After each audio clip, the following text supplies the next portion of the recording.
Hi friends, ನಾನಿವತ್ತು egg manchurian ಯಾವ ರೀತಿ ಮಾಡೋದಂತ ತಿಳಿಸ್ಕೊಡ್ತೀನಿ. ಸಿಂಪಲ್ಲಾಗಿ ಮನೆಯಲ್ಲೇ ಮಾಡ್ಕೊಳ್ಬೋದು. ಮೊದಲಿಗೆ 4 ಬೇಯಿಸಿದ ಮೊಟ್ಟೆಯನ್ನು ಈ ರೀತಿ ಕಟ್ ಮಾಡ್ಕೋಬೇಕು.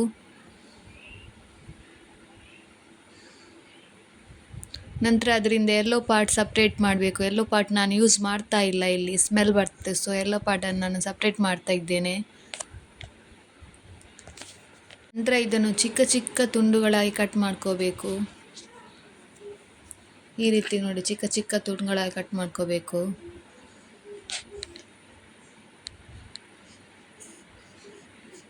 ತುಂಬ ಕ್ರಿಸ್ಪಿಯಾಗಿ ಬರ್ತದೆ ಎಗ್ ಮಂಚೂರಿಯನ್. ಮನೆಯಲ್ಲೇ ಸಿಂಪಲ್ ಆಗಿ ಟ್ರೈ ಮಾಡ್ಬೋದು.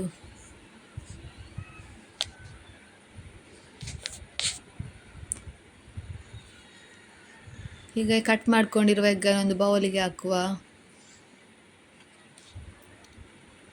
ಅದರಲ್ಲಿ 1 ಸ್ಪೂನ್ ಜೀರಾ powder, 2 spoon cornflour, 1 spoon chilli powder, 1 spoon garam masala powder, ಸ್ವಲ್ಪ ರುಚಿಗೆ ಉಪ್ಪು, ಸ್ವಲ್ಪ ಅರಿಶಿನ, ಒಂದು ಕಟ್ ಮಾಡ್ಕೊಂಡಿರುವಂಥ ಈರುಳ್ಳಿ.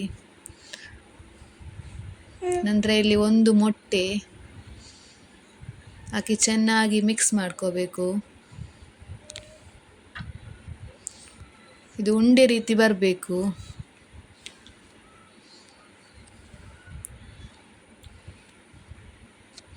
ನೋಡಿ, ಈ ರೀತಿ ಚೆನ್ನಾಗಿ ಮಿಕ್ಸ್ ಮಾಡಬೇಕು. ನಂತರ ಇಲ್ಲಿ ನಾನು ಇದಕ್ಕೆ 3 ಸ್ಪೂನ್ ಬ್ರೆಡ್ ಕ್ರಮ್ಸ್ ಹಾಕ್ತಿದ್ದೇನೆ. ಬ್ರೆಡ್ ಹುಡಿ ಹಾಕಿ ಚೆನ್ನಾಗಿ ಮಿಕ್ಸ್ ಮಾಡಬೇಕು. ಉಂಡೆ ಕಟ್ಟಲಿಕ್ಕೆ ಬರಬೇಕು ಇದು. ನೋಡಿ, ಈ ರೀತಿ ಉಂಡೆ ಮಾಡ್ಕೊಳ್ಬೇಕು.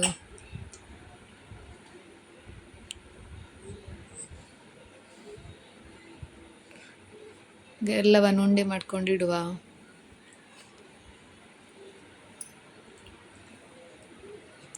ಉಂಡೆ ರೆಡಿ ಆಯಿತು. ಈಗ ಬಿಸಿ ಆಗಲಿಕ್ಕೆ ಇಟ್ಟಿದ್ದೇನೆ ಎಣ್ಣೆ. ಒಂದೊಂದಾಗಿ ಬಿಡುವ. ಇದನ್ನು ಎಣ್ಣೆಯಲ್ಲಿ ಬಿಟ್ಟು ಚೆನ್ನಾಗಿ ಬೇಯಬೇಕು. ಹೈ ಫ್ಲೇಮಲ್ಲಿ ಇಡಬೇಕು.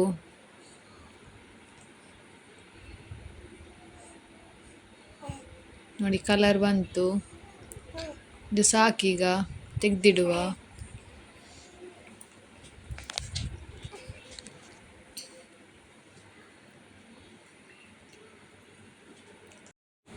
ನಂತರ ಇಲ್ಲಿ ಸ್ವಲ್ಪ ಎಣ್ಣೆ ಹಾಕಿ 1 ಕಟ್ ಮಾಡ್ಕೊಂಡಿರುವಂಥ ಈರುಳ್ಳಿ, ಸ್ವಲ್ಪ ಶುಂಠಿ, 1 ಕಾಯಿ ಮೆಣಸು ಹಾಕಿ ಚೆನ್ನಾಗಿ ಫ್ರೈ ಮಾಡಿಕೊಳ್ಳುವ.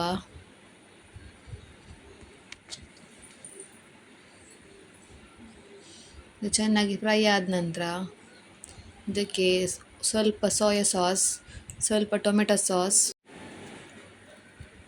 ಸ್ವಲ್ಪ ಹೊತ್ತಾಗೆ ಮಿಕ್ಸ್ ಮಾಡಿಕೊಂಡು ನಂತರ ಇದಕ್ಕೆ 1 ಸ್ಪೂನ್ ಚಿಲ್ಲಿ ಪೌಡರ್ ಹಾಕಿ ಚೆನ್ನಾಗಿ ಮಿಕ್ಸ್ ಮಾಡಿಕೊಳ್ಳುವ. ನಂತರ ಇಲ್ಲಿ ಸ್ವಲ್ಪ ನೀರು ಹಾಕ್ಕೊಂಡು ಹಾಗೆ ಮಿಕ್ಸ್ ಮಾಡಿಕೊಳ್ಳುವ. ಇದು ತಿಕ್ಕಾಗಬೇಕು, ಸಾಸ್ ಥರ ಬರಬೇಕು.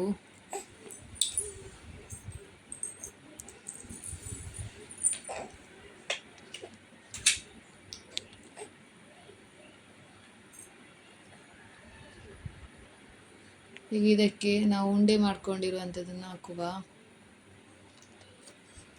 ಚೆನ್ನಾಗಿ ಮಿಕ್ಸ್ ಮಾಡಬೇಕು.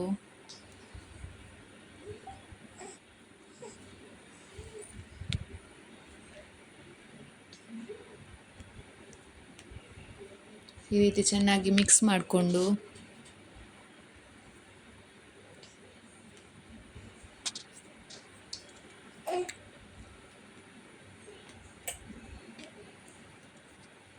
ನಂತರ ಇಲ್ಲಿ ನಾನು ಸ್ವಲ್ಪ ಕೊತ್ತಂಬರಿ ಸೊಪ್ಪನ್ನು ಹಾಕ್ತಿದ್ದೇನೆ.